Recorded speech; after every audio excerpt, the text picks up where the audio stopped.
Hi and welcome to the fourth session of our Slum Survivor resource pack. My name is Beth from Soul Survivor, and today we're going to look at how identification leads to empathy.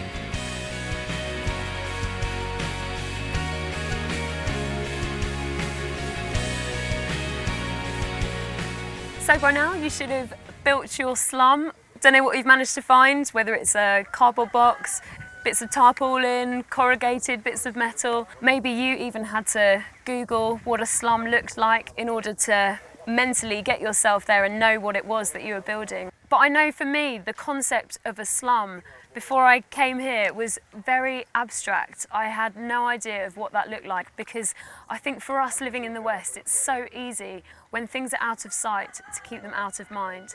And it's so easy to do that with the poor. The amazing thing about Jesus is that he doesn't leave us with that option. He doesn't leave us with that option of sidelining extreme poverty and conditions that people have to live in that are so different to our own. Instead, he came, he humbled himself, and he identified with humanity. He went looking for people in slums. He went looking for the marginalised, the broken, those that had literally nothing to offer him, and he gave himself for those people on the edge.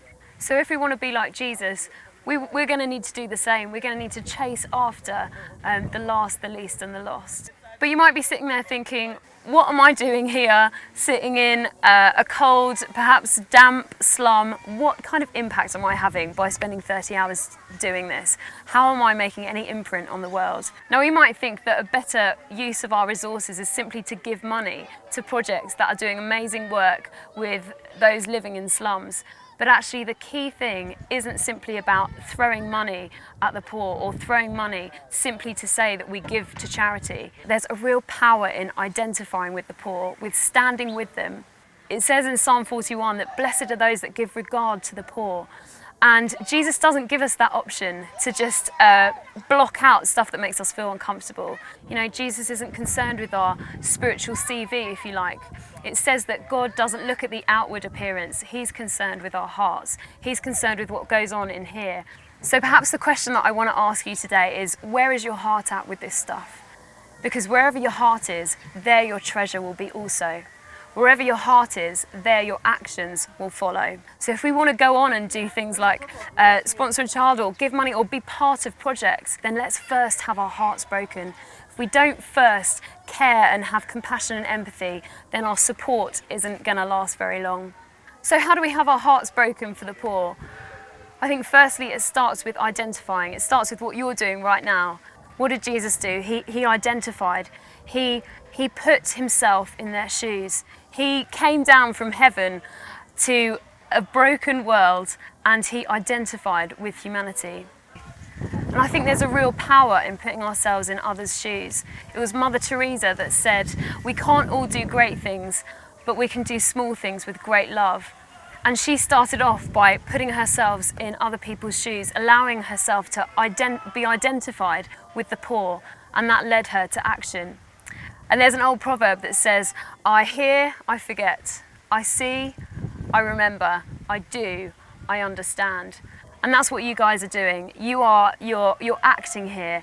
You're identifying, and hopefully by doing, we will understand what people go through and then be led forth to action.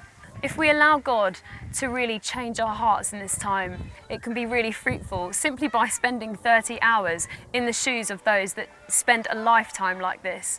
We can be led to a place of action. Identification leads to empathy, empathy leads to action. And ultimately, we want to make an impact on this world. We want to have not just our hearts broken, but also our feet stepping forward into action to help those in need. So I really want to encourage you to keep going. It might be an unpleasant experience. It might make you feel uncomfortable, but God will be doing stuff really significantly under the surface in your heart. As humans, we all have scars. We all carry wounds, if you like. And it's often the stories of our scars that we remember, experiences that have perhaps been tough, that have felt like a struggle at the time, that we often come out of and see God having worked in our lives. And so where this is feeling like a real challenge, just encourage you to keep going with it. that God is really using our scars. That's what he does best. He uses experiences that we go through that are often a struggle, and he uses them for his purposes and for his good. So be prepared for God to use this experience, not as just something that you remember, but something that will actually go on to really impact how you live the rest of your life. So keep going, be open to what the Holy Spirit is whispering to you about, and allow your hearts to be changed in order that we can go on and act.